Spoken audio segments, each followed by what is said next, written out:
waxaa loo qaadayaa meel u dhaanta meeshii ay ku noolaayeen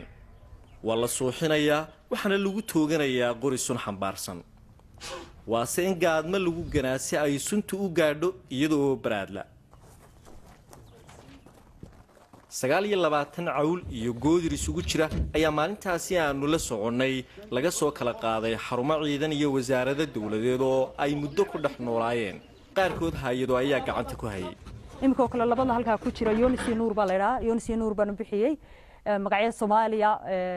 magacyada ambiyadana aad u jecelahay magaca Nuur al-Huda leeyahay Nuur kanana wixii kan marka waxa laga soo qabtay nimantuuga laga soo qabtay marka maadaama anagu aanu hayn santarka dawladdu leedahay anaga naloo keenay iyagoo yarar baan naloo keenay anaga nafaqadoodii iyo hilibkoodii iyo quudintoodii iyo hayntoodiiba dawladda iyo qarankaba uu qaabilsanayna u haynay hay'ad Jarmal ah oo la yiraahdo GT oo uu madax ka ahaa nin la yiraahdo Gunter oo dawladdu ay dalka ka saartay ayaa ururka ay Yuhuudi ka tirsan tahay dhaqaalaha xanaanada Uganda ay hayaan ka bixin jiray sidoo kale beerta xayawaanka ee imaka loo rarayo Ugandan ninkaas ayaa dawladda gacan ka siiyay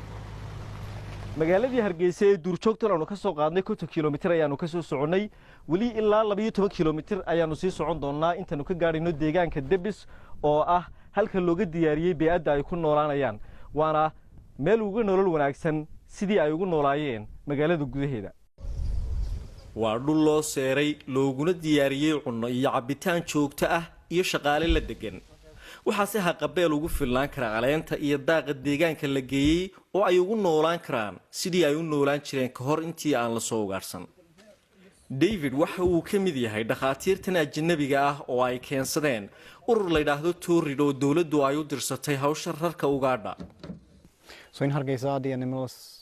xayawaankan markii ay Hargeysa joogan waxay ku noolaayeen xirada ciidanka oo runtii ah deegaan macmal ah oo aan u wanaagsanayn xayawaanka duurjoogta ah sidaa darteed waxaanu keenay deegaankan oo ah halkii loogu talagalay waxaan filayaa in ay ku raaxaysanayaan dibna aanay ku haynin dadkii magaalada imika waxa beerta ku jira guud ahaan 350 kala ah cawl deerooyin iyo goodir laakiin intan in ka badan ayaa wali ku maqan gacmaha dadka shacabka ah oo ku haysta goobo ay iska leeyihiin